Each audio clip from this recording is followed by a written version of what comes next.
여러분 오늘 함께 읽은 말씀은 38절부터 40절까지 한 단락과 41절부터 44절까지의 두 번째 단락으로 이루어진 설교의 본문 말씀입니다. 어떻게 보면 여러분 동떨어진 말씀 같지만 실은 이 두 단락을 하나의 문맥으로 하나의 단락으로 이해할 수 있는 하나의 단어가 우리 눈에 보입니다. 바로 과부입니다. 과부. 과부를 통하여 이 두 단락이 연결되어 우리에게 예수님 말씀해 주시고 있는데요. 여러분 사전적인 의미로 과부는 남편을 잃고 혼자 사는 여자입니다. 지금은 많이 개선되기는 했지만 한국 사회에서 실은 이 과부라는 용어가 또 과부로 살아가는 여자들, 여성분들이 이 땅에서 살아가기에 참 고단했던 시절이 있었습니다. 물론 지금도 어렵지요. 사회적인 인식과 불평등, 여러 가지 이유들로 인하여서 한국 사회에서도 과부들이 살기 어려웠던 것들을 저희가 직접적으로 간접적으로 경험하고 들어보셨을 것입니다.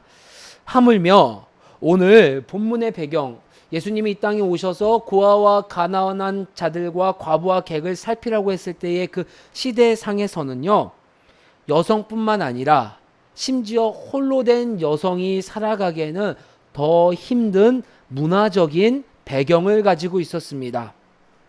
오늘 예수님은 그 과부를 중심으로 그 과부의 반대편에 선 자들과 대비하여 우리에게 말씀을 전해주고 있습니다.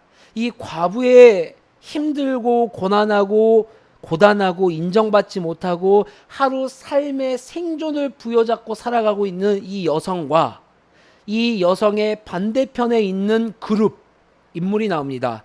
바로 서기관입니다. 서기관. 오늘날로 치면 율법학자들이지요.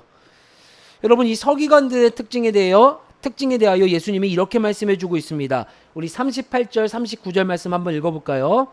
시작.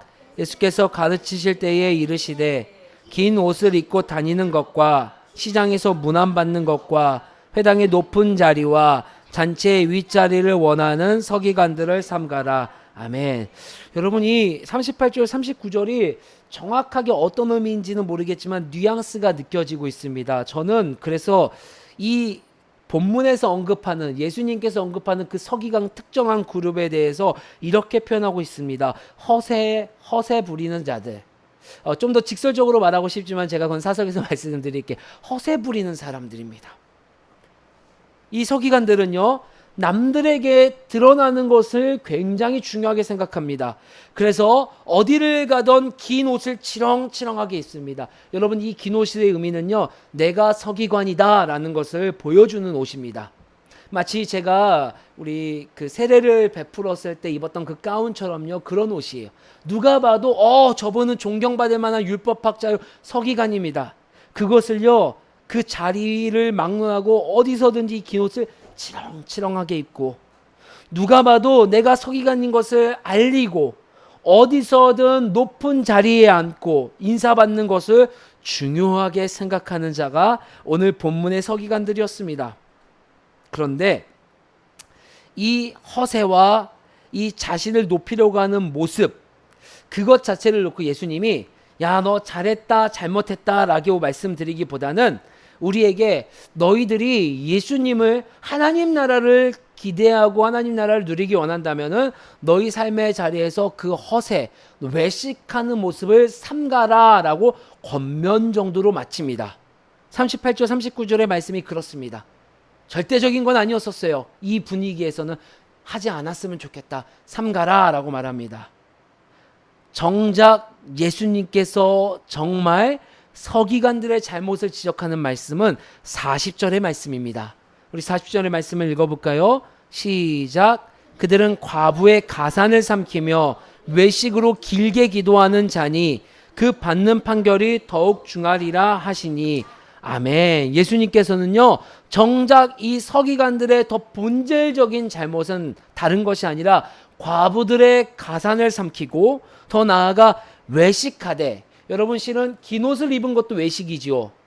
또 식사 자리에 모여서 상석에 앉는 것도 외식입니다. 그런데 특별히 예수님은 콕 집어서 외식으로 길게 기도하는 것, 그것이 너희들 그 종말에는 심판의 자리에서 드러나고 발견될 것이다 라고 예수님께서 그들의 잘못을 콕 집어 말씀해 주고 있습니다. 이 부연 설명은 마지막 가서 제가 다시 설명드릴 것인데요. 그렇다면 이 반대편에 있는 과부, 오늘 이 말씀의 핵심에 있는 이 과부의 모습은 어떨까요? 여러분, 오늘 예수님께서 헌금함을 대하여 이 헌금을 드리는 그 무리를 유의하게 쳐다보고 있습니다. 그러다 보니 여러 사람들이 헌금함에 모여 헌금을 하고 있는 모습을 발견하였습니다.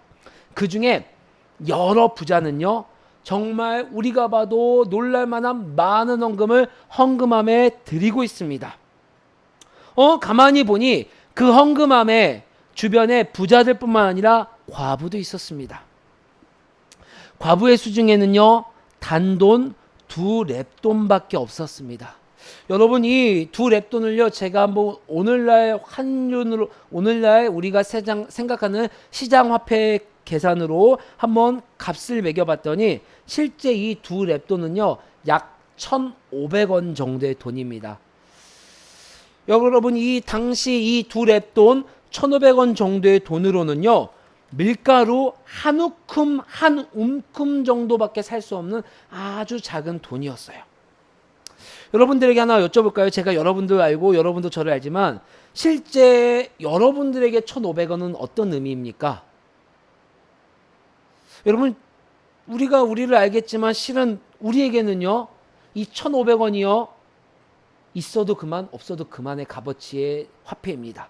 1,500원이 없어서 여러분의 인생이 불편해지거나 1,500원이 없어서 여러분의 인생이 갑자기 생사를 논하는 그런 위기에 겪는 그 정도의 가치는 아닙니다. 여러분, 그러나 과부에게는요, 그 사정이 달랐습니다. 12장 44절의 말씀 읽어볼까요? 시작.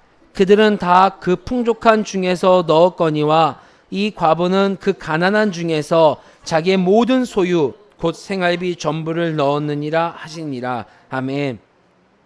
과부에게는요, 있어도 그만 없어도 그만이 아닌 그 돈이 오늘 나에게 없으면 내가 생존을 걱정해야 하는 생활비, 내 전 재산이었음을 예수님은 말씀해 주고 있습니다.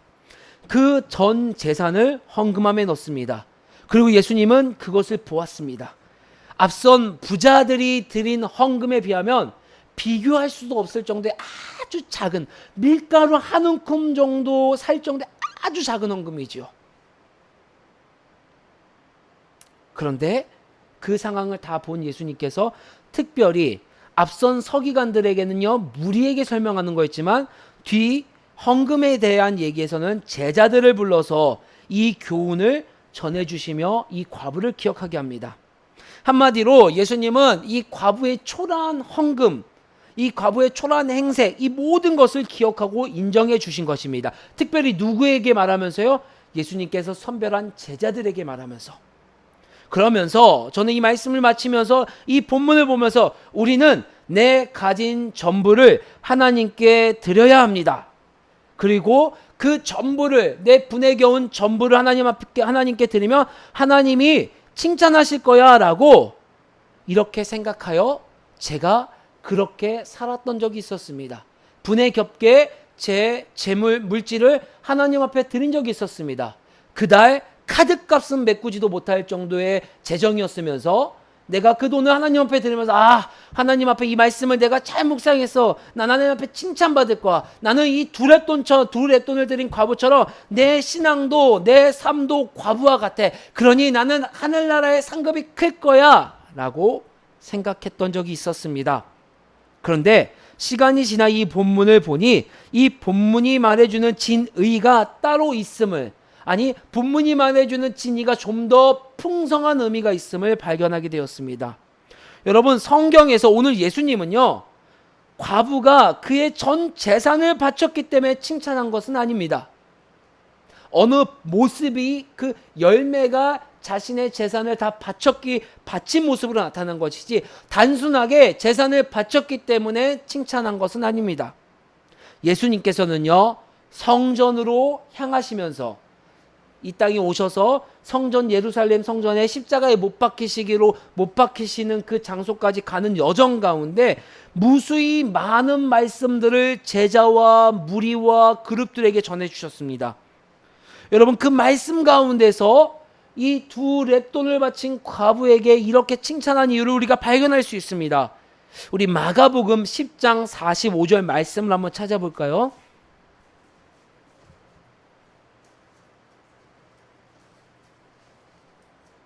네, 마가복음 10장 43절, 44절, 45절의 말씀을 같이 읽어보겠습니다. 천천히 읽어볼게요. 시작. 너희 중에는 그렇지 않을지니 너희 중에 누구든지 크고자 하는 자는 너희를 섬기는 자가 되고 너희 중에 누구든지 으뜸이 되고자 하는 자는 모든 사람의 종이 되어야 하리라. 인자가 온 것은 섬김을 받으려 함이 아니라 도리어 섬기려 하고 자기 목숨을 많은 사람의 대속물로 주려 함이니라. 아멘. 오늘 예수님께서 이 땅에 오신 목적을 뭐라고 말씀해 주고 있죠? 섬김받으러 온 게 아니야. 나는 섬기려 하는 것이고 또 내 목숨을 많은 사람의 대속물로 주려 이 땅에 왔다라고 예수님은 말씀해 주셨습니다. 예수님은 자신의 전부인 그 목숨을 바치기 위해 이 땅에 오셨고 실제 그 자신의 전부인 목숨을 보잘것없고 지렁이 같고 연약한 우리를 위해 바치셨습니다. 마치 과부가 자신의 생활비 전부를 두 렙돈을 헌금함에 드렸던 것처럼 과부가 자신의 모든 것을 헌금함에 드렸던 모습처럼 예수님과 그 과부의 모습이 오버랩되는 모습을 우리는 오늘 성경을 통해 발견할 수 있는 것입니다. 과부가 주님께 인정받고 기억되는 것은요, 예수님의 삶을 따랐기 때문입니다. 예수님을 닮았기 때문입니다. 예수님이 걸으셨던 그 길에 한 번도 발견되지 않았습니다. 과부는. 심지어 이 과부의 이름조차 우리는 알 수가 없습니다.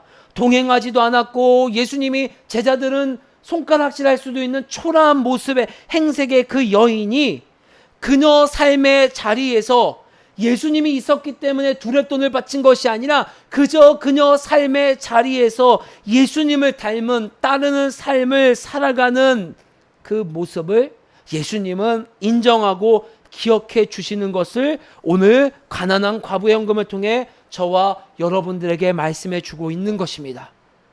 여러분, 반면에 서기관을 볼까요? 서기관은요, 예수님과 정반대의 삶을 살아가고 있습니다. 예수님은 이 땅에 섬기러 오셨습니다. 우리가 마가복음 10장 43절부터 45절 말씀을 통해 알고 있습니다. 그러나 서기관은 자신의 발걸음을 섬김받기 위해 달려가고 있습니다. 어떻게 해서든 내가 서기관인 것을 알려야 해요. 그래야지 사람들이 인정해줘요. 그래야지 사람들이 서기관을 드러내줘요. 그래야지 사람들이 뭐라도 서기관에게 선물을 해줘요. 심지어는 서기관은요, 자신을 위해서 그 가난한 과부의 자산을 삼키고 기도마저도, 즉 하나님마저도 나를 위하여 이용하는 예수님과는 전혀 정반대의 삶, 예수님을 닮지 않은 대표의 모습을 오늘 예수님은 우리에게 말씀해 주고 있습니다. 여러분, 겉으로 보기에는 누가 예수님을 닮고 따르는 자들일까요? 서기관이죠. 누가 봐도 서기관이 예수님을 가장 따르는 자들이죠. 누가 봐도 하나님을 가장 신실하게 신뢰하게 믿는 모습을 보여주고 인정하는 자가 서기관이죠. 반면에 두 렙돈을 드린 과부는 누가 봐도 저주받았다라고 말할 수 있죠.